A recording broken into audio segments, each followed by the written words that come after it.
Salut à tous, bienvenue dans ce 44e live sur Bubble où j'ai le plaisir d'accueillir aujourd'hui Bruno Bessadi pour parler de sa série L'Ogre Lion, dont le premier volume vient de sortir chez Dracou. Bienvenue Bruno. Merci et ouais, bonjour à tout le monde. On va parler de ce nouvel album ensemble pendant une heure et bien sûr je vais en dire quelques mots pour le présenter avant de passer à vos questions, mais qui passeront en priorité. Je vous invite à questionner Bruno sur L'Ogre Lion, mais aussi sur son travail en général si vous le souhaitez, de Zorn et Dirna à Badass. Le Lion Barbare, c'est le premier volume d'une nouvelle série, L'Ogre Lion, où nous découvrons un lion amnésique qui se révèle possédé par un démon au talent d'exterminateur.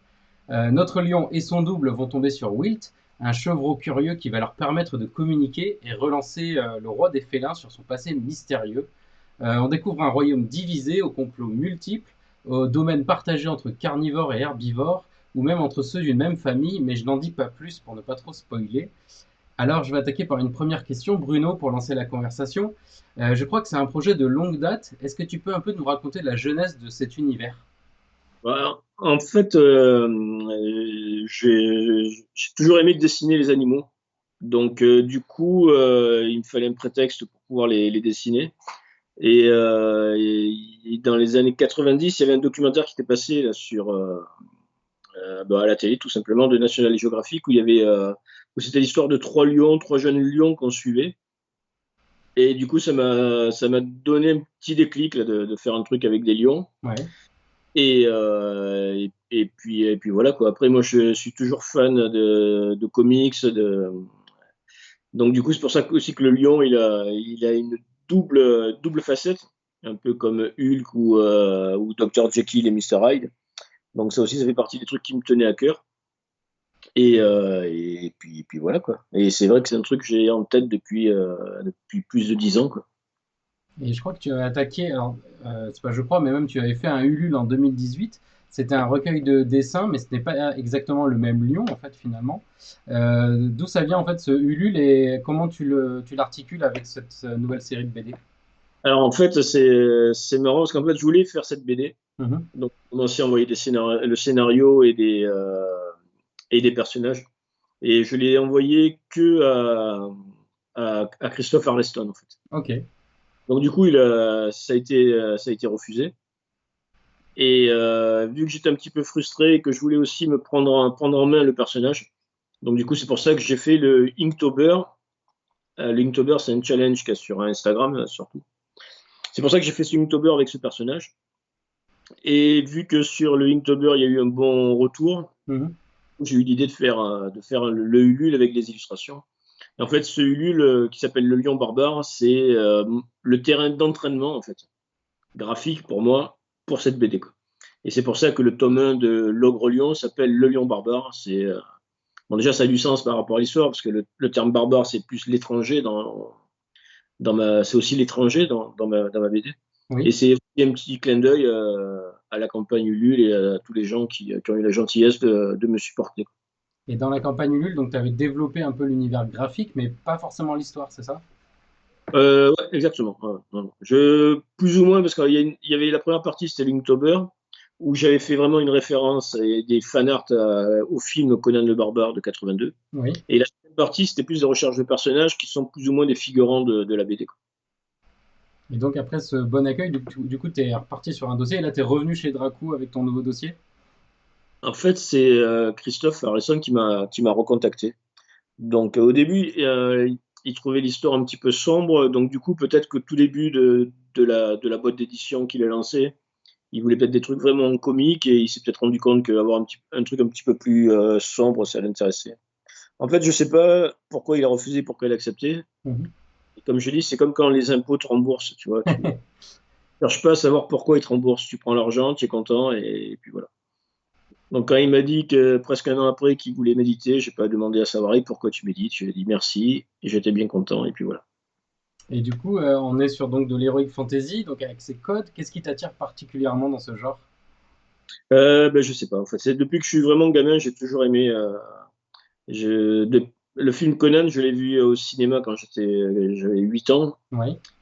et peut-être que je l'ai vu trop tôt et que ça m'a traumatisé, quoi. C'est toujours un univers qui m'a toujours plu, quoi. Ouais, je sais pas pourquoi. Et Même les trucs, là, quand on était gamin aussi, les petits jouets de Musclor, les maîtres de l'univers, là, j'étais à fond là-dedans aussi, parce qu'ils avaient des épées, des haches et des boucliers. du, Donc c'est vraiment un truc qui me plaît. Et après, au niveau graphique, c'est vrai que je suis plus à l'aise dans les décors naturels. Dessiner les chevaux, c'est compliqué, mais c'est un casse-tête qui me plaît. Et je suis moins à l'aise dans tout ce qui est design de vaisseaux spatiaux, dessiner les voitures, tout ça. Donc c'est vrai que j'ai vraiment plus de facilité, je suis plus à l'aise dans l'univers fantasy. du coup, tu parlais de l'influence de Conan le Barbare. T'empruntes même des prénoms à cette référence-là. Il y a même des bouts de dialogue, il me semble. Du coup, c'est vraiment une œuvre clé en fait pour comprendre ton univers, ou c'est plutôt des jeux de référence et des clins d'œil? Non, c'est plus des références. Je pense que si on n'a jamais vu Conan le Barbare, on peut très bien lire la BD, quoi. Oui. Juste pour les fans du film qui se reconnaîtront, quoi. Et du coup, tu es parti sur un univers anthropomorphe. Pourquoi des animaux et pourquoi même des mammifères plus particulièrement? Alors, les animaux, c'est parce que, comme je t'avais dit, ça m'a toujours plu, j'ai toujours aimé dessiner les animaux, Ouais. j'ai beaucoup d'affection pour nos amis les animaux. Et après, les mammifères, c'est un parti pris, on va dire, anatomique, quelque part. Ouais. Au niveau anatomique, les oiseaux, par exemple, leurs ailes, j'arrive pas à l'imaginer en main, quoi, tu vois. Ouais. Quand tu vois l'anatomie des oiseaux, ils ont pas de doigts, quoi. Ils ont deux doigts et après, ils ont des plumes au bout, quoi. Donc ça, voilà, c'est assez rédhibitoire. Et surtout, je voulais que mes personnages animaliers puissent consommer de la viande. Ouais. Donc, je trouvais ça débile d'avoir des personnages oiseaux qui mangeaient de l'oiseau, tu vois. Donc, même si dans la nature, les oiseaux mangent des oiseaux, hein. Oui. Mais donc voilà, c'était aussi pour faire un parti pris, pour m'offrir aussi la possibilité que les poissons, les reptiles et les oiseaux soient soit des prédateurs pour eux Ouais. ou une source d'alimentation.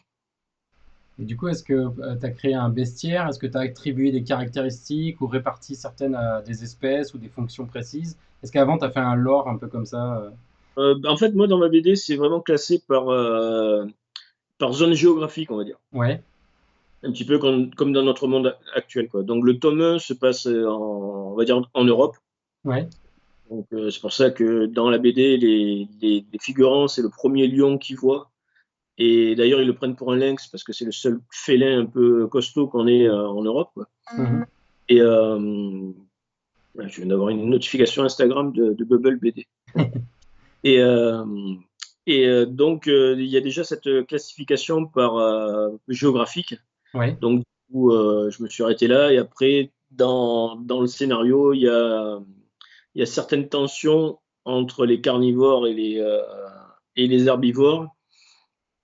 Voilà, et donc ça, c'est une espèce de petit parallèle entre un peu comme on peut trouver parmi les humains quand il y a du racisme et ce genre de conneries, quoi. Et ça, c'est aussi quelque chose qui est assez propre à la fantasy, si on pense à Game of Thrones ou même à Tolkien. Est-ce que tu dessines aussi des cartes? Tu avais dans ton Non, scénario accompagné ça d'une carte ou des choses comme ça? non, non, pas du tout. Non, non. Et justement, moi, je suis pas trop Seigneur des Anneaux. Ouais. J'ai pas réussi vraiment à lire les romans. Les films, je les ai appréciés à leur juste mesure, quoi. Ouais. Mais je suis un super fan du Seigneur des Anneaux et je suis pas non plus un super fan des jeux de rôle. Ce qui me plaisait dans les jeux de rôle, c'était de dessiner le personnage des fiches, quoi. Ouais. Mais après, les jeux, ça m'ennuyait un petit peu. Donc moi, l'Heroic Fantasy, pour moi, c'est Torgal en termes de BD, c'est Conan le Barbare. C'est vrai que j'ai eu le malheur de revoir Willow, le film de Ron Howard, là, que j'adore. Ouais. Et donc, c'est vrai que ça a un petit peu adouci mon scénario de départ, quoi. Au début, c'était vraiment Conan le Barbare, et maintenant, c'est devenu un peu Willow le Barbare. Et du coup, est-ce que tu as lu aussi, ou est-ce que tu aimes aussi les BD anthropomorphiques? Est-ce que par exemple, tu es allé voir par exemple Légende de la Garde ou Solo ou Black Sad plus facile, ou même les donjons de Trondheim Esphar? Alors, moi, la BD un peu référence en termes d'animaux, c'est Black Sad. Ouais. Donc, ça, j'ai regardé. Solo, j'ai pas lu, mais j'ai feuilleté, mais ça me correspond pas. Mhm. Et sinon, l'autre référence, c'est vraiment les dessins animés de Disney, quoi. Ah oui. Ça, c'est vraiment un truc dans lequel je m'inscris complètement, où les animaux anthropomorphiques ont pas de cheveux. Oui. Et ça, c'est vraiment, quoi, et ça, c'est vraiment un thème quoi, une particularité que j'apprécie, quoi.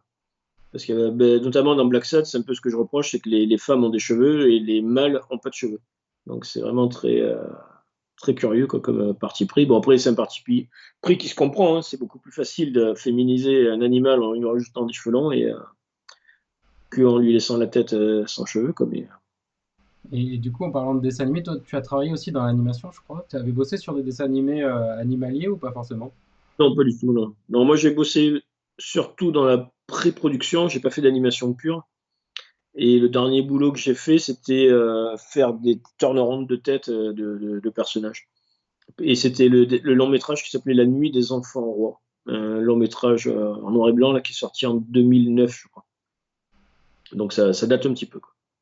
Et si je reviens à l'Ogre Lion, est-ce que l'anthropomorphisme te permet d'aborder des sujets un peu plus noirs et de mettre en scène un peu plus de violence que si tu avais fait des personnages humains?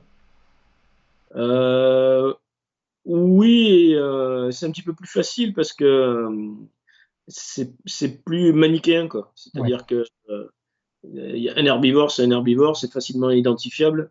Et un carnivore, c'est pareil, c'est facilement identifiable. Et dans l'inconscient collectif, par nature, le carnivore est le prédateur de l'herbivore, quoi. Donc, rien que le fait de mettre en scène un carnivore et un herbivore, il y a un enjeu qui est visuel, quoi. On sait qui est la proie de l'autre, quoi. Donc cette caractérisation est plus évidente, c'est vrai. Je te demande ça parce qu'en fait, il y a pas mal de scènes un peu sanglantes. On a des têtes ou des corps tranchés et on, et on sent que que le côté animal, en fait, nous adoucit un petit peu ou enfin, nous fait plus accepter en fait ce côté violent et sombre du récit. Ça dépend. Je me rappelle, pour Zorn et Dirna, à l'époque, on avait, avec Jean-David Morvan, et dans le scénario, il y avait un chat qui mourait, Ouais. dans le- et il y avait aussi des enfants qui mouraient. Et dans le courrier des lecteurs de l'Enfeus Mag, on a eu des plaintes, entre guillemets, quoi, parce que le chat mourait. Ah oui, ok. Je pense que le fait de couper la tête des animaux, au contraire, ça peut un peu plus toucher la sensibilité des gens, quoi. Et moi, j'ai vraiment une passion pour les films d'horreur, et donc tout ce qui est gore, tout ce qui est sanglant, ça m'amuse beaucoup. Et je l'ai déjà dit, mais c'est pour moi, ce qui me plaît, c'est la réaction des gens. C'est pas tant de dessiner des boyaux, j'ai pas de passion Ouais. plus que ça. Mais ma vraie passion, c'est d'imaginer la réaction des gens quand ils vont voir les boyaux. Bah, Et d'ailleurs, ça me rappelle une petite anecdote avec Jou, la coloriste de l'Ogre Lion, là, qui n'a pas pu se joindre à nous ce soir, et que je salue. Et j'espère qu'elle m'en voudra pas de ce que je vais révéler. C'est qu'elle est vraiment pas à l'aise avec tout ce qui est gore et tout ce qui est sang, quoi. ok. Et donc, du coup, des fois, elle voyait pas là où il fallait mettre du sang, quoi. Je me rappelle plus le terme. Elle occultait. C'est ça, c'est occulté, non? Ouais, c'est ça, ouais. Elle occultait complètement. Et elle coloriait pas les tripes, par exemple. Donc, j'étais obligé de lui dire, mais là, il y a du sang. Et donc, du coup, c'était rigolo. Et elle avait aussi une phobie pour les fractures ouvertes, chose que je peux comprendre, hein, c'est pas très... Et du coup, pareil, elle avait occulté de dessiner les os qui sortaient parce qu'il y a des fractures ouvertes dans la BD, je tiens à le préciser. Je mets quelques planches à l'écran. Alors, j'ai pas mis les plus gore, mais j'en ai mis quelques-unes. Et justement, en Ouais. parlant de Ju, comment tu as choisi cette collaboratrice? Comment vous êtes venus à travailler ensemble? Alors, parallèlement à mon activité d'auteur de bande dessinée, je suis aussi prof dans une école de bande dessinée. Et parce que malheureusement, l'activité d'auteur de BD, c'est une activité un petit peu précaire et un petit peu compliquée. Mhm. Donc, c'était confortable pour moi d'avoir ce petit fixe, quoi, on va dire, quoi. Donc, ça, c'est la fin de la parenthèse. Et donc, Jou était une étudiante de l'école avec Oui. qui je suis resté en contact. Et en discutant à l'atelier où je bosse avec mon ami Richard Di Martino, on en est venu à penser à elle. Parce que c'est une personne qui, maintenant, elle est illustratrice en freelance. Mais au tout début, quand on l'a connue, justement, elle voulait faire de la BD, quoi. D'accord. Donc, je me suis dit, peut-être que sa passion de la BD, elle peut peut-être l'assouvir, entre guillemets, en mettant en couleur ma BD, quoi. Et elle a accepté, donc je suis bien ravi parce qu'en plus c'est une coloriste qui sait dessiner, donc c'est plus appréciable, notamment pour le volume des ombres et tout ça. Ah Et oui. le truc que je fais aussi avec Jou, c'est qu'elle est, bon, elle est plus jeune que moi, et elle est fan de Disney. Donc, je pense que les couleurs un petit peu plus douces, là, ça adoucit un peu quand je fais des dessins un petit peu plus violents, quoi. Donc, du coup, je suis bien content de cette collaboration. Est-ce que du coup vous travaillez ensemble, elle te fait des propositions? Parce que par exemple, il y a beaucoup de jeux de lumière, il y a beaucoup de tonalités selon certaines séquences, ou alors tu lui donnes des indications. Comment vous bossez concrètement? Alors, je ris parce que on en avait discuté avec elle. Moi, j'aime bien être surpris par ce qu'elle fait. Donc, du coup, je lui dis pas des choses, mais des fois, ce qu'elle fait, je l'imaginais pas comme ça. Donc, du Oui. coup, je lui fais refaire des choses et donc, des fois, ça a tendance à un petit peu l'énerver. Euh, pour des personnages, j'ai des idées en tête bien précises. Donc, je lui ai fait des exemples de teintes comment je les imaginais. Et ensuite, ces teintes, elles sont pas définitives parce qu'il faut qu'elles s'harmonisent avec l'ambiance. Donc, mais voilà. Mais là, en fait, après, j'ai appris aussi parce que je suis très exigeant et pinailleur. Et donc, du coup, je lui fais colorier des petits détails qui, au final, ne se voient pas vraiment. Donc, moi, je l'en ferai plus. Et, Mais voilà, quoi. Donc, non, non, la collaboration, c'est super bien passé, quoi. et avant d'y revenir, tu as une question de Swan qui dit bonsoir, à quand le tome 2? Alors est-ce que tu travailles déjà sur le tome 2? Bien évidemment. Ouais, bien évidemment. Ouais, ouais, ben, on est obligé, hein, pour continuer à payer son loyer. Et après, pour fidéliser les lecteurs et les libraires. Donc là, j'ai terminé le storyboard du tome 2. Mhm. C'est tout frais. Je l'ai envoyé à Christophe Arleston et à l'équipe éditoriale. Et là, ils m'ont fait, au moment où je vous parle, ils m'ont fait leur retour que je suis en train un petit peu de digérer, de réfléchir. Et donc là, il faut que je leur envoie une deuxième version du storyboard en tenant compte des remarques qui m'ont fait. Donc là, voilà, le bouquin, il est à la phase storyboard. Et après, une fois que le storyboard, il me faut le temps de le corriger. Et après, j'espère faire les 46 pages en 6 mois comme j'avais réussi avec le tome 1. Et du coup, je crois que c'est une trilogie, c'est ça? Tu l'avais annoncé ou... Ouais. Ouais, en fait, c'est comment dire, la nouvelle norme éditoriale. Les éditeurs, par rapport au comportement des lecteurs, estiment qu'il faut faire des BD en 3 tomes parce que les lecteurs n'ont plus la patience de s'engager pour des séries longues. Donc là, c'est en 3 tomes. Et Nicole te demande est-ce que tu as déjà une idée de nombre de tomes? Bah, tu viens d'y répondre. Et quand tu présentes ça avec un éditeur, est-ce que tu lui présentes pour les 3 volumes l'arc scénaristique, au moins un synopsis de chaque épisode? Alors moi, déjà, je voyais ma série en 4 ou 5 tomes, tu vois. Ok. Donc, pour le tome 3, je verrai avec l'expérience des 2 précédents comment j'arrive à faire rentrer ça en un seul tome, ou voir si on peut bénéficier d'une pagination plus importante. Mais oui, oui, quand j'envoie le scénario, j'envoyais l'arc complet et avec le tome 1 un petit peu détaillé, quoi. Et Donc quand, c'est vraiment et cool. quand tu... Pardon, je t'ai coupé.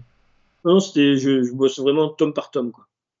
Et quand tu dis que l'éditeur te fait des retours sur ton storyboard, c'est un peu de quelle nature? C'est plutôt pour t'aider à préciser certaines séquences ou pour te dire, ah bah tiens, ça serait plus dans le tome d'après? Ou c'est de quel ordre un peu?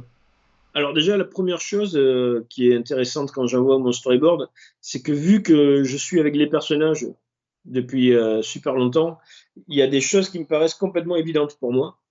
Et je me rends compte qu'en fait, mes premiers lecteurs les comprennent pas, puisque des fois, j'oublie de les expliquer parce que ça me paraît super évident, quoi. Oui. Donc, il y a vraiment ce premier retour qui est super important. Et après, c'est plus, on va dire, soit c'est confus, pareil, parce que pour moi, c'était évident parce que je suis dedans et que du coup, c'est difficile à comprendre, donc il faut que je fasse des aménagements. Ou Ou après, là où c'est un petit peu plus compliqué, c'est quand c'est des questions de goût. Tu Oui. vois, par exemple, il y a des trucs qu'ils aiment pas, alors que moi j'aime bien, donc du coup, il faut qu'on discute un peu pour savoir en fait qui aura le dernier mot. Et bon, généralement, ils sont assez conciliants avec ça et la plupart du temps, c'est moi ils me laissent quand même facilement le dernier mot. Et du coup, justement, c'est une histoire où donc il y a des secrets, il y a des mystères. Comment tu distilles un petit peu ce que tu vas mettre dans chaque album? Tu as une trame en disant dans cet album, il faut révéler telle et telle chose, ou tu places un peu tes pions comme ça? Oui, en fait, ça fait partie ouais, de la trame du scénario en général, quoi. Le plus difficile, et c'est pour ça que Christophe, il m'avait bien aidé pour le tome 1 de le rythmer. Oui. Parce que même en BD, il y a des espèces de petits codes. Par exemple, il faut qu'à partir de la page 10, il se passe un truc, tu vois, à partir du premier quart. Mhm. Il faut qu'il y ait un mouvement, quoi, que les personnages rentrent dans l'histoire. À la moitié de l'album, pareil, il faut qu'il y ait une petite bascule. Mais pour moi, le plus excitant et difficile, c'est la fin du tome 1, quoi, la fin de l'album. Oui. Que ça donne envie que ça laisse le lecteur sur le cul, comme on dit, et qu'ils aient envie de- d'attendre la suite, quoi. Ouais, c'est vraiment le cliffhanger, quoi. C'est vraiment ça qui me séduit, quoi. Et justement, à propos de ça, il y a Olivier qui te demande à quand le tome 2. Donc, tu as dit que tu allais y travailler, mais est-ce que tu as une fourchette de date, une idée un peu, un peu? Idéalement, ça sera pour janvier 2023, Mhm. mais voilà, je vais dire plus ou moins janvier 2023. Parce que cette année, à cause du Covid, on a raté Angoulême. Oui. Parce que Jou et moi, on s'est vraiment décarcassé pour tenir les délais. Et même l'équipe éditoriale derrière et la fabrication, ils ont vraiment tous assuré pour que le bouquin soit là le 19 janvier afin qu'il soit là aussi pour Angoulême. Ouais. Raté Angoulême. Donc, ça serait bien que l'année prochaine, ils sortent à peu près à la même période pour espérer qu'on puisse avoir Angoulême en janvier, quoi. Et là, tu dis rater Angoulême, mais tu y vas quand même en mars? Non, non, non. Du coup, l'éditeur il n'y va pas. Et non, non, en mars, ce sera un sous Angoulême quand même, quoi. Il faut pas se mentir, hein. Il y a pas mal d'éditeurs qui seront pas là. Ça aura pas la même saveur, quoi. Ce sera le Canada Dry d'Angoulême, j'ai l'impression. Quoi, je vais pas être trop médisant. Et je reviens du coup à comment tu travailles. Tu parlais de storyboard. Comment tu as travaillé ton histoire? Tu écris tout le scénario ou tu bosses plutôt visuellement? Tu écris d'abord le storyboard, tu travailles comme ça? Alors les deux, en fait, j'écris le scénario parce que c'est quand même c'est la base, on va dire. Mhm. Donc j'écris le scénario, je l'envoie. Là, je t'en parle parce que c'est pour le tome 2, c'est ce que j'ai fait. Ouais, Donc c'est frais pour moi. J'envoie mon scénario. Pareil, j'ai un retour de compréhension, de rythme, tout ça. J'envoie une deuxième version en tenant compte des modifications. Et pour moi, c'est le point final. C'est-à-dire que je ne peux pas réécrire une troisième fois parce que c'est abstrait pour moi, que c'est du texte, quoi. Donc, du coup, à partir de là, je fais un petit brouillon de ma BD. Je vais essayer je ne sais pas si on le verra, mais je peux te montrer alors vas-y, je te mets en plein écran. le petit carnet. Mais avec la lumière de chez moi, là, ça me paraît un petit peu bizarre. Alors qu'il n'y ait pas trop d'autres bêtises que ça. Voilà, donc ça fait un truc comme ça. Hop, je sais pas si on voit les petits cahiers, les petits Ouais, carrés si là. ça y est, on voit, ouais. Voilà. Donc là, c'est vraiment d'après mon scénario écrit, je fais ces petits carrés, quoi.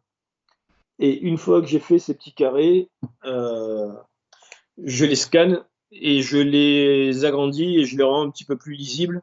Et surtout, je place les bulles de dialogue pour que justement les gens puissent lire et mieux comprendre ce qui se passe, quoi.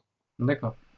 Et là, tu travailles aussi, par exemple, les cadrages ou les choses comme ça, parce qu'on voit que tu es assez loin du gaufrier. Il y a pas mal de bulles superposées. Il y a des billes il y a des cases avec des débords, des choses comme ça. Donc là, tu travailles un peu aussi la mise en scène. Un petit peu, ouais, parce qu'en fait, il y a tellement d'étapes, quoi. Moi, je fais donc ce pré-board, après, je fais une version plus finalisée de ce pré-board, après, je fais le vrai storyboard. Et donc, c'est quand je fais le vrai storyboard définitif, celui que je vais décalquer.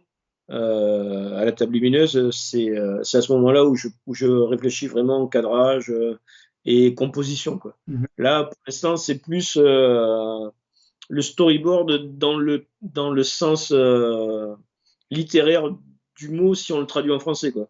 Là, c'est plus un scénar-image, quoi. Tu vois, c'est à mi-chemin entre mon scénario et le storyboard, quoi. Et du coup, après, du coup, tu travailles, tu parlais de table lumineuse, donc tu travailles tout sur papier, à l'encre, tu travailles pas sur Photoshop, toi? Non, en numérique, je fais que les storyboards. Et donc, ces storyboards, attends, hop là, je vais disparaître et réapparaître. Ouais, vas-y.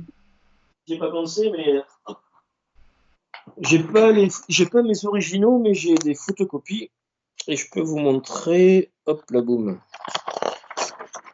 Alors ça, c'est vraiment vraiment le storyboard, vraiment le premier essai, quoi. C'est vraiment celui-là, là. Ouais. Ensuite de ça, je fais une version un petit peu plus lisible. Et donc on voit qu'il y a les bulles, hein, Donc tu places déjà, ouais, les bulles à ce moment-là. les bulles. La composition, elle est presque définitive. Là, par exemple, si on voit le petit personnage qui regarde le lion, là, on le garde comme ça. Et donc ensuite, quand j'ai fait ça, je fais un storyboard plus propre. Et donc là, si on reprend la même case, alors là, j'ai enlevé le fond gris. Et donc là, tu vois, on retrouve le petit personnage et le lion. Et là, c'est un petit peu plus lisible. Ouais. Cette partie-là que je vais agrandir sur un format A3 comme celui-là, Ouais. et que je vais décalquer à la table lumineuse. Et pour cette BD, je prends un crayon bleu. Hop là, donc du coup, là, tu vois, non, ça, c'est ma feuille d'ancrage. C'est pas bon. Je suis désolé, mais j'aurais dû préparer. Non, non, vas-y, c'est bien de voir en direct avec tous tes. De me voir galérer, c'est bien. Non, non, mais de voir tes planches, de voir tes documents, comment tu travailles, c'est intéressant. Donc là, il y a alors là, putain, au niveau de la lumière, on voit le bleu. Ouais, c'est un peu flou, on voit Wilt un peu flou. Il y a du bleu. La tête en gros plan, peut-être qu'on en voit mieux. Non. Non, on voyait mieux Wilt du coup en plein pied. Donc bleu, et après là j'encre. Donc là normalement on devrait mieux voir parce que c'est un peu plus contrasté. Ouais, ça pour expliquer, le bleu en fait tu le laisses parce qu'il n'apparaît pas à la reproduction, c'est ça, on peut pas le scanner. Alors le bleu en fait c'est une technique qui vient du dessin animé. Le bleu c'est des crayons américains, les Colorize. Comme maintenant ils sont plus américains, mais enfin bref. Le bleu en fait l'avantage c'est que oui on le gomme pas. Donc c'est un gain de temps de ne pas gommer, c'est quand même un gain de temps.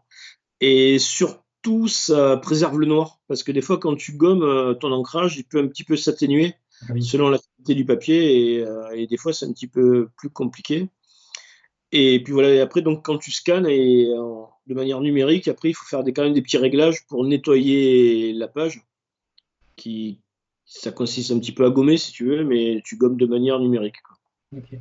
C'est pas l'avantage, c'est préserver le noir de l'encre. Et l'autre avantage, c'est que au niveau de l'œil, le contraste entre le bleu et le noir, il est plus fort.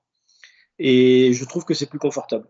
Parce que le gris du crayon gris et le noir de l'encre, c'est assez proche.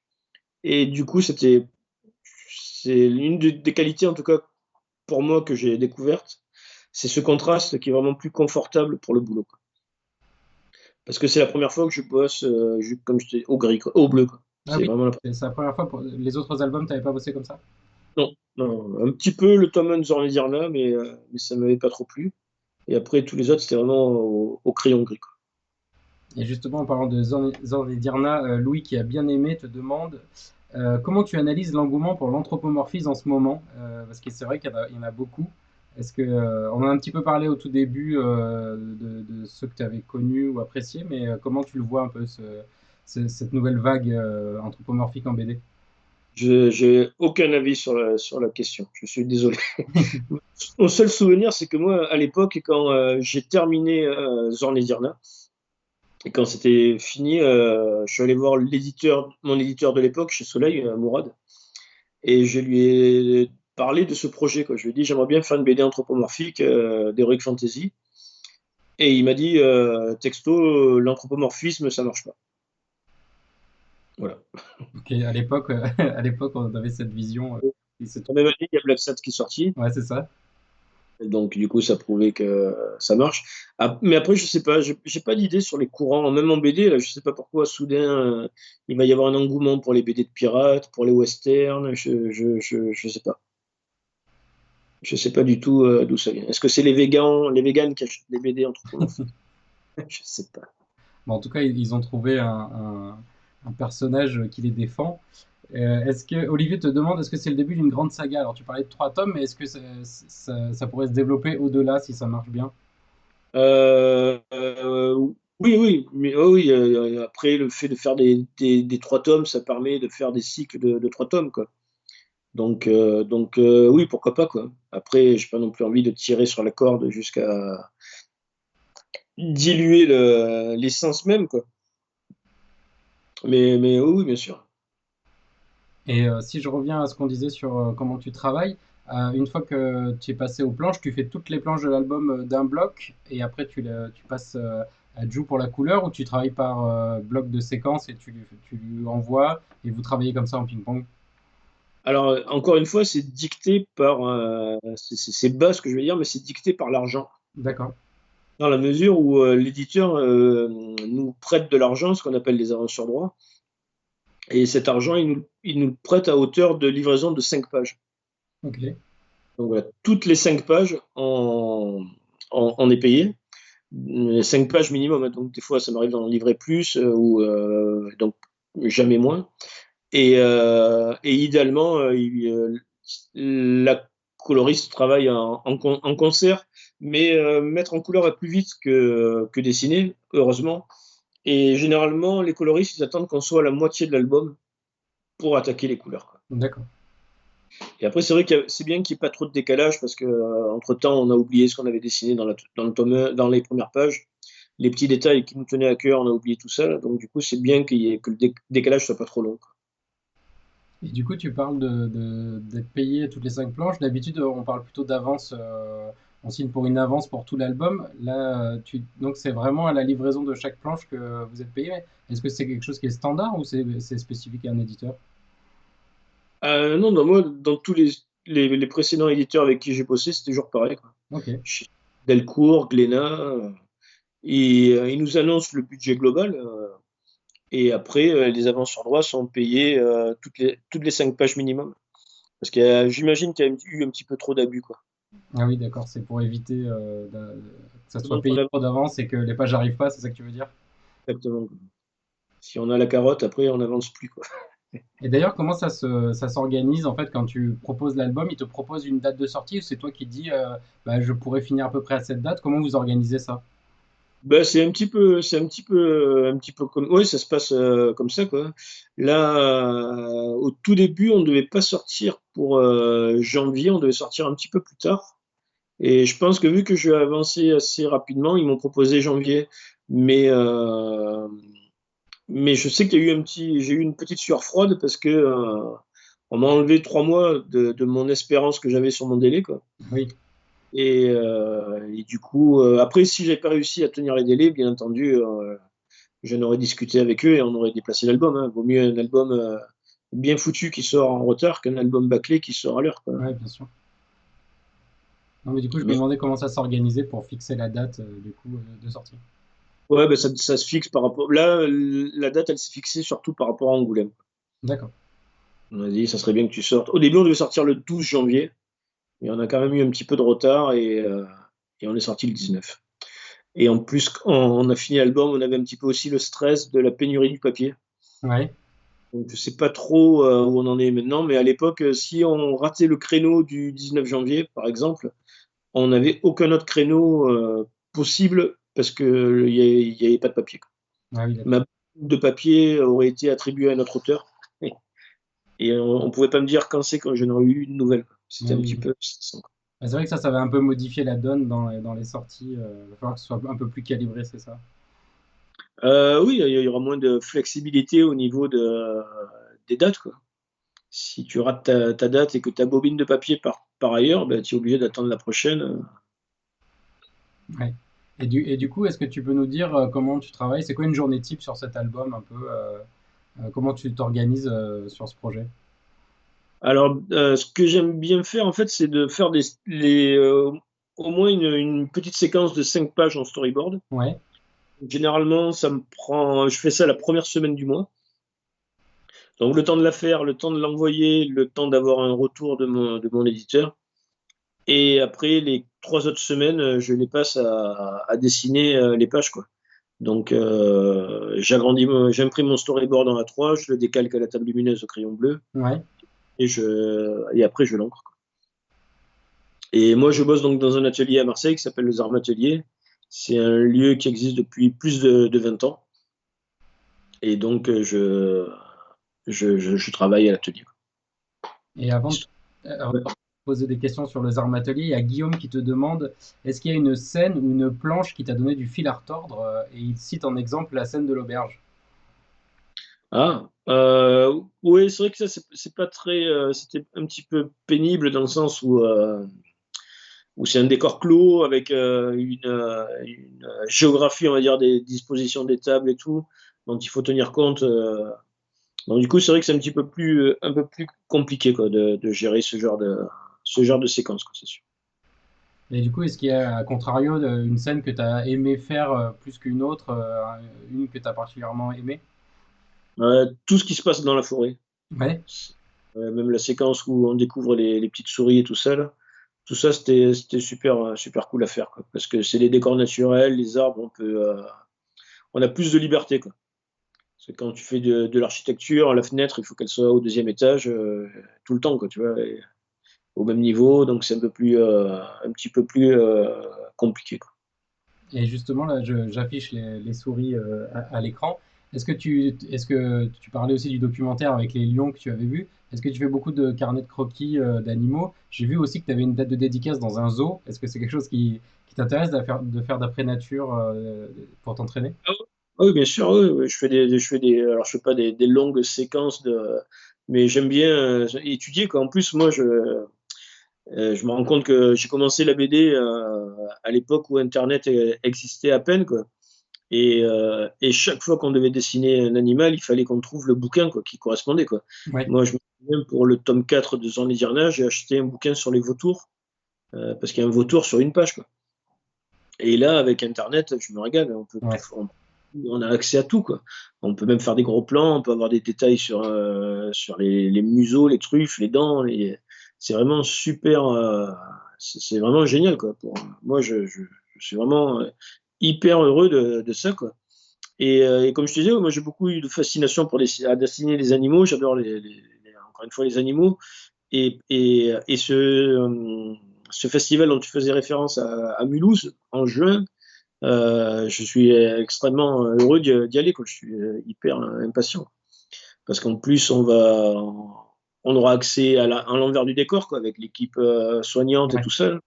Donc j'en espère beaucoup.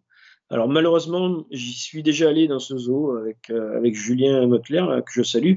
Euh, et il n'y a pas de grands félins à mon souvenir. Donc je pourrais pas faire des croquis de lion ou de tigre. Ouais. Il y a un ours polaire, ça je vais mettre, je fais un petit spoil pour un ours polaire.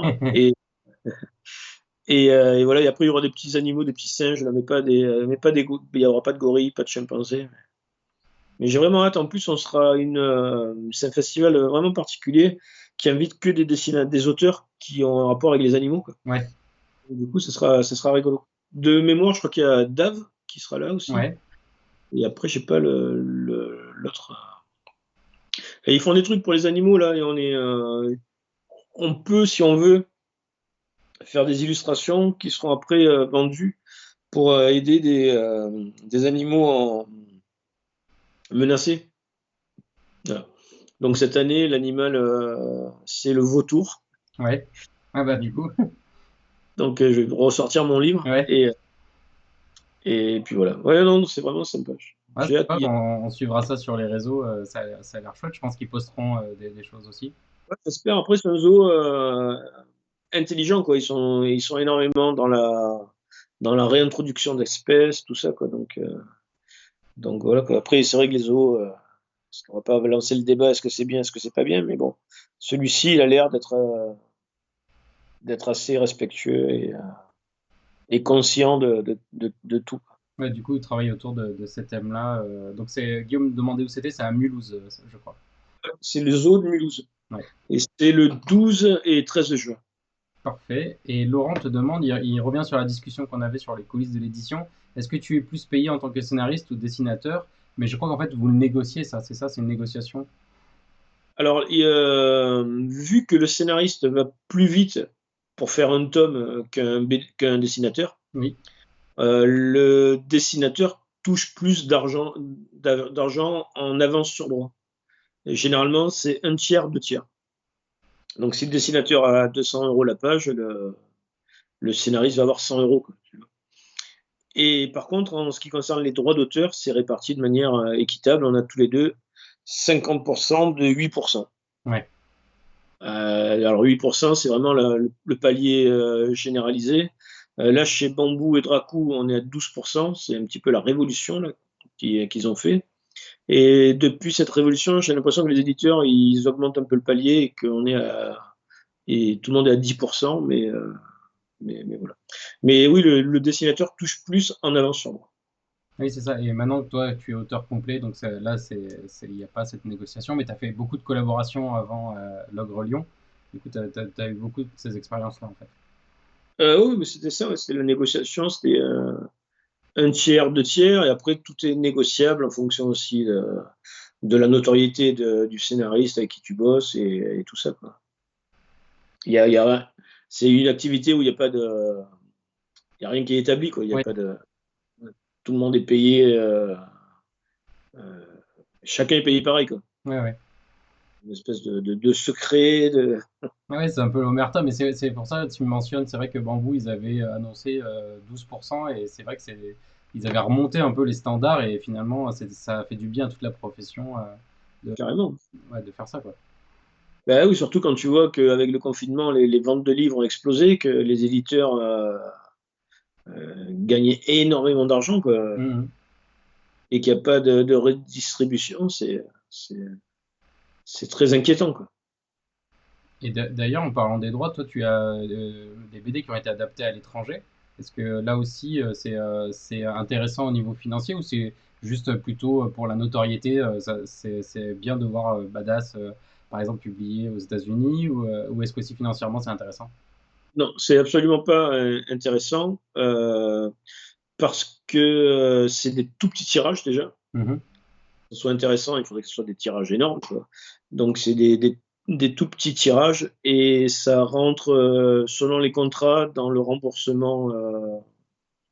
Ça va directement dans la poche de l'éditeur pour rembourser l'avance sur droit qu'il nous a prêté. D'accord, ouais. Du coup, c'est intéressant, mais c'est pas intéressant directement, quoi. C'est pas de l'argent palpable qu'on va passer. Ok.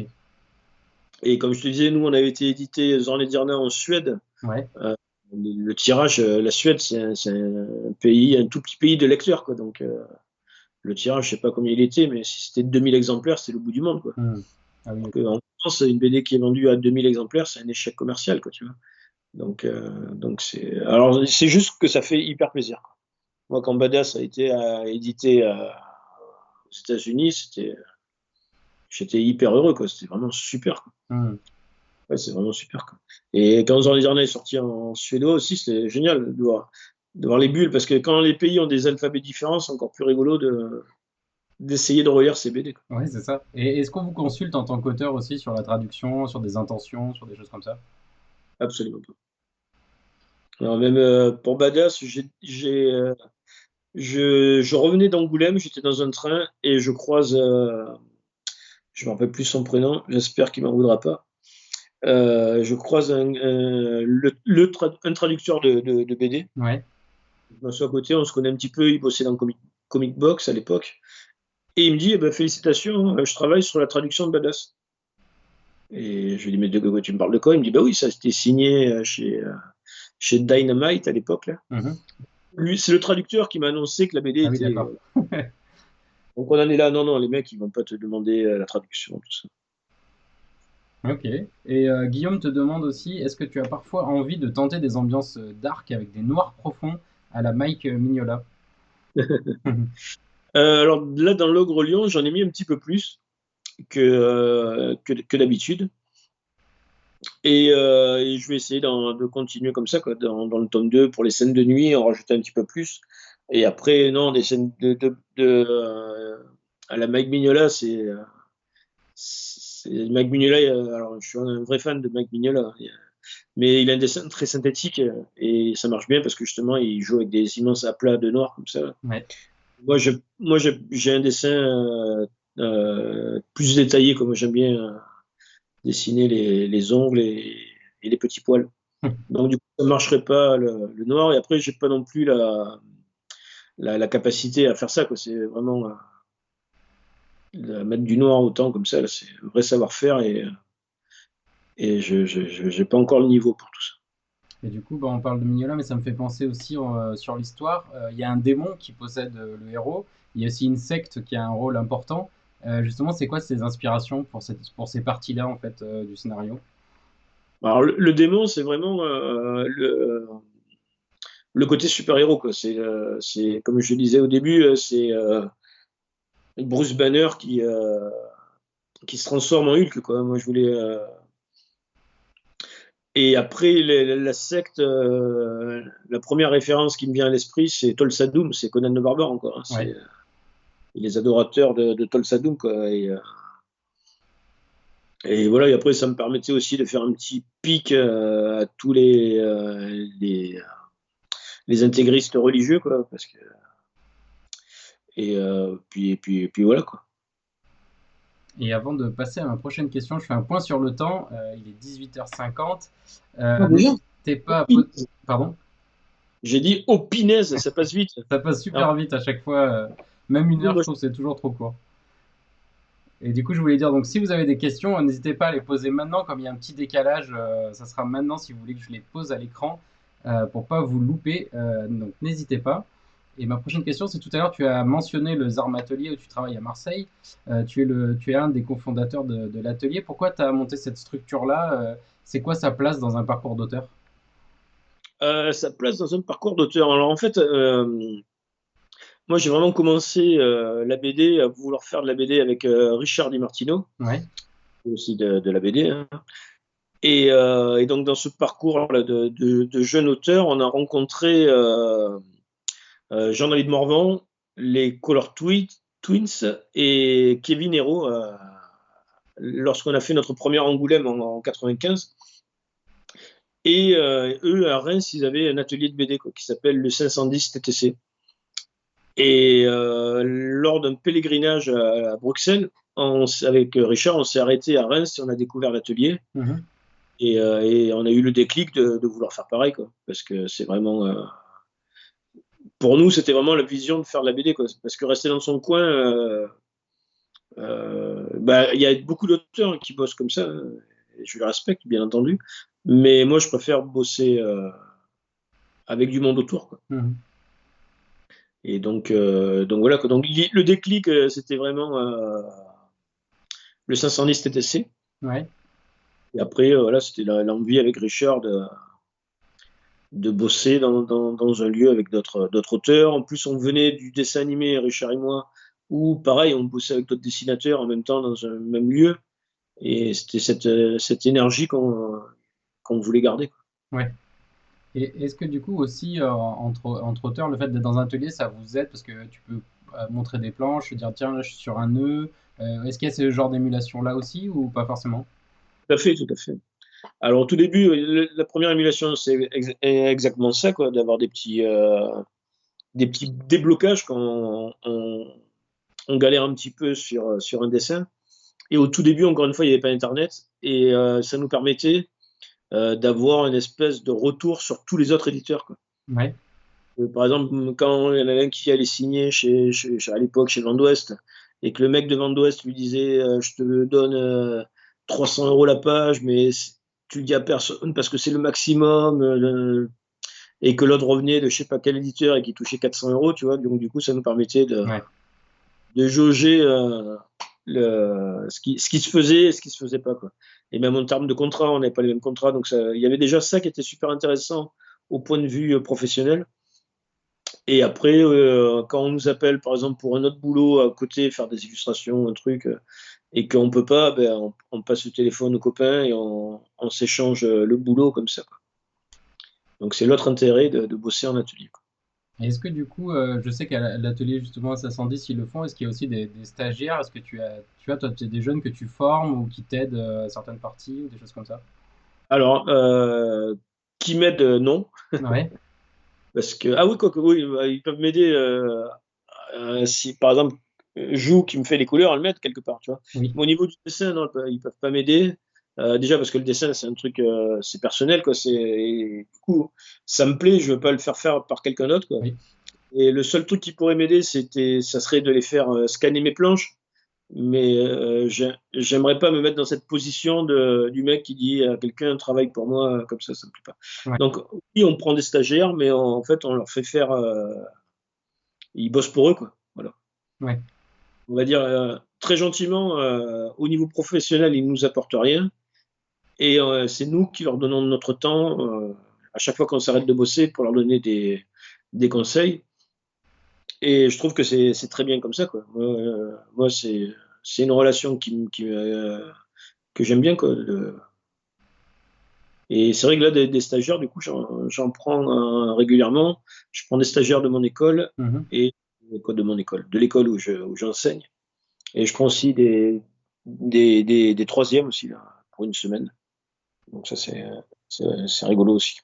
Et est-ce que du coup, pour ceux qui intègrent l'atelier, c'est forcément des auteurs confirmés ou ça peut être des jeunes qui ont un dossier, ça leur permet de dire, bah tiens, là j'ai un atelier, je vais être aussi un peu épaulé pour des questions, si j'ai des questions. Est-ce que vous faites un peu comme ça de la cooptation de jeunes ou c'est plutôt des auteurs un peu confirmés? Non, on prend, on a toujours dit que pour venir à l'atelier, il fallait avoir un contrat, quoi. D'accord. Parce que le fait d'avoir un contrat, ça nous permet une régularité, quoi. Si on prend quelqu'un qui a pas de contrat et si jamais son projet n'aboutit pas, ben, le gars, il va pas rester, il va partir. Donc c'est le genre de truc, qu'on fait pas trop. Et par contre, il y a des jeunes qui viennent, régulièrement, hein. Ça nous arrive de les recevoir un jour par semaine, pour les encadrer, quoi. Et ça, c'est faisable, aussi, quoi. Et Et oui, et plus on va à l'atelier, il faudrait que je cite donc Richard Di Martino, il y a Domas avec ouais. moi, il y a Yann Madé, il y a Didier Axel, il y a Mohamed Labidi et il y a Zoé Redondo. Eh bien, Voilà, actuellement, on est 7 à l'atelier. ah bah, on les salue tous ce soir. Nicole te demande, est-ce que tu as des projets en parallèle? Tiens, en plus, où tu es à fond sur l'Ogre-Lion. Ah non, non, aucun projet en parallèle. Non. Alors des fois, je pense à des projets futurs parce que c'est pareil, la BD, là, telle que je me présente, à toi, là, heu, tout va bien parce que j'ai un contrat Mhm. et que j'ai signé pour 3 tomes. Mais il faut penser à j'ai quand même une petite voix qui me dit, qu'est-ce qu'on va faire après le tome 3, quoi. Donc j'ai des espèces de bribes d'idées, de projets par rapport à ça, mais ça m'occupe que l'esprit, quoi. Je passe pas du temps à travailler là-dessus, quoi. Non, non, là, c'est vraiment l'Ogre-Lion. Comme je te dis, je donne des cours dans une école, donc ça me prend aussi, un peu de temps aussi, donc non, non, pour l'instant, c'est que la BD, quoi. Ouais, t'es focus, mais bon, tu anticipes quand même un peu la suite pour pas qu'il y ait trop Ah, de trous, quoi. on est obligé d'anticiper, hein. Ouais. C'est ça qui fait le charme et le malheur de notre profession, c'est ce côté d'être toujours, sur la brèche, quoi. Ouais. Et du coup, Guillaume te demande est-ce qu'il y a des nouvelles de Amazing Grace tome 2? Donc il y a un autre album sur lequel tu as bossé récemment. Oui, alors le problème d'Amazing Grace, c'est que le coloriste n'a pas fait les couleurs, quoi. D'accord. Donc voilà. Donc la balle est dans le camp du coloriste et tout dépend de lui. Ouais, donc Et c'est dans pas très longtemps, donc finalement, la réponse. j'aimerais te dire ça, mais la réalité est autre, j'ai l'impression. Ok. Anthony te demande aussi est-ce que tu aurais aimé ou tu aimerais participer à la série Conan chez Glénat? Bah oui. La réponse est oui. Donc Glénat, si vous regardez ce soir. Non mais c'est un dossier, tu montes un dossier, comment ça marche? Ou tu pourrais arriver avec un dossier ou c'est eux qui proposent en fait? Alors, pour être honnête avec toi et avec vous, j'ai fait des essais au tout début, Ouais, sous l'initiative de Jean-David Morvan, avec qui j'avais fait les Médias. ouais. Ce que j'avais proposé, ça leur avait pas plu. D'accord, bon, Voilà. bah, ils feront comme Arleston, ils reviendront un peu plus tard quand on aura fini le Grelion. Après, le problème, c'est qu'il n'y a plus trop d'histoires de Conan qui restent, quoi. Ouais, Et je t'avouerai que quelque part, le Grelion est né de cette frustration-là, quelque part. Donc du coup, ouais, je regarde, je m'amuse bien mieux, j'ai l'impression, avec ma propre série que d'être obligé de faire. oui, c'est ça, tu as pu traiter les thèmes, mais à ta manière, du coup. Ah, parce que faire du Conan, ça m'aurait vraiment plu, quoi. Mais il y a quand même des contraintes, quoi, des cahiers de charges à respecter malgré tout. Ouais. Il y a le cahier de charge de l'histoire, plus la vision du scénariste. Donc, euh, donc voilà. Bon, mais après, si Glénat veut me faire bosser sur un Conan, il n'y a pas de souci. Bah, ça marche, l'appel est lancé. Et ça me fait penser, tiens aussi, je voulais te poser la question pour la couverture de l'Ogre Lion, qui est bien badass, qui est un lion bien musclé. Est-ce que c'est une première proposition ou tu as travaillé plusieurs choses? C'est l'éditeur qui a bossé avec toi pour trouver la bonne? Comment ça marche? Alors moi, c'est absolument pas la couverture que je voulais dans mon esprit, hein. Et j'avais fait ce crayonné de la couverture comme ça, on va dire, quoi. Ouais. Et donc Christophe a vu le crayonné et il m'a dit ce crayonné serait sympa pour une couverture. Et voilà, quoi. Vu que c'est un crayonné que j'avais fait, que j'ai trouvé ça sympa, j'ai pas dit non, quoi, tu vois. Et surtout, c'est relativement simple à faire dans le sens où il n'y avait qu'un seul personnage. Ouais. Euh, mais elle est partie, c'est parti de là, quoi. Et après, moi, dans le dessin, à part dessiner les animaux, j'ai vraiment une passion pour l'anatomie. Donc, du coup, là, avec ce genre de bande dessinée, ce genre de personnage, là, je peux m'amuser à dessiner des muscles et des tendons comme un petit foufou. Est-ce que du coup, par exemple, le fait d'avoir choisi cette couve-là, ça va imprimer, par exemple, pour les trois tomes, tu vas être obligé de penser un peu à garder un peu cette structure-là, ou alors tu te dis à chaque couve, tu te réinventes. Et non, non, non, on est obligé de. Alors, on n'en a pas vraiment parlé pour le tome 2 parce que Ouais, je fais une position de couve vite fait avec mon storyboard aussi. Mais c'est vrai qu'au niveau de la mise en page du tome 1, là, qui est assez particulière, on va dire, où il y a presque une moitié personnage et une moitié logo, ça va, ça crée des contraintes, on va dire. ouais, c'est ça. Ouais. Ouais. De lisibilité notamment, parce que si le personnage passe derrière le logo, est-ce que le logo va rester lisible? Euh, on verra bien les solutions qu'on va trouver. Et ça, du coup, ce design, du coup, il y a le maquettiste qui t'a accompagné. Comment ça se passe en fait pour créer la couve comme ça avec un logo qui prend une belle place par rapport au dessin? Alors, pour cette BD, là, j'ai eu la chance de bosser avec une graphiste indépendante qui s'appelle Noémie Chevalier, que, que je salue aussi, et qui est aussi, ce qui est vraiment bien, elle est aussi illustratrice. Donc du coup, c'est vraiment super agréable d'avoir une personne comme ça qui sait dessiner et qui en plus est graphiste. Et donc, Dracou lui a envoyé mon storyboard complet, Ouais. avec les pages que j'avais déjà faites à ce moment-là, quelques croquis, et voilà. Et donc ça m'a fait plaisir parce que dès que j'ai vu le logo, j'ai vu qu'elle avait lu ma BD, donc ça m'a fait plaisir. Et elle a bien capté l'atmosphère. Donc ça a été assez fluide comme échange. Je lui ai juste suggéré de modifier un peu les cornes de l'animal dans le logo. Et c'est tout, quoi. Le reste, j'étais conquis, quoi. Ah, ça, c'est super. C'est vrai que ça donne un petit caractère particulier. Et la dernière Hein. question, elle sera pour Guillaume qui te demande qu'est-ce que tu Est-ce as que fait? c'est toujours le même Guillaume? Comment? C'est toujours le même Guillaume ou il y a Euh, plusieurs Guillaume? non, là, c'est le même que la question précédente. Mais peut-être qu'il y en a eu un autre tout à l'heure. Comme il s'affiche comme ça, j'ai pas la liste tout sous les yeux. En tout cas, ce Guillaume-là te demande qu'est-ce que ça change d'être chez Dracou, qui est finalement une nouvelle maison d'édition, même s'il y a Bambou derrière. Alors, qu'est-ce que ça change? En fait, moi, le truc qui change vraiment pour moi, c'est que je suis revenu à un format classique de 46 pages, quoi. Ok. Voilà. Donc ça, c'est vraiment pour moi le plus grand changement, parce que jusqu'à présent, j'ai fait des albums de 91 pages. Et il faut savoir, dans le merveilleux monde de la bande dessinée, que quand on fait un 46 pages, on est payé 46 pages. Ouais. Quand on fait un 91 pages, on n'est pas payé 91 pages. C'est ce qu'on appelle un forfait. Voilà.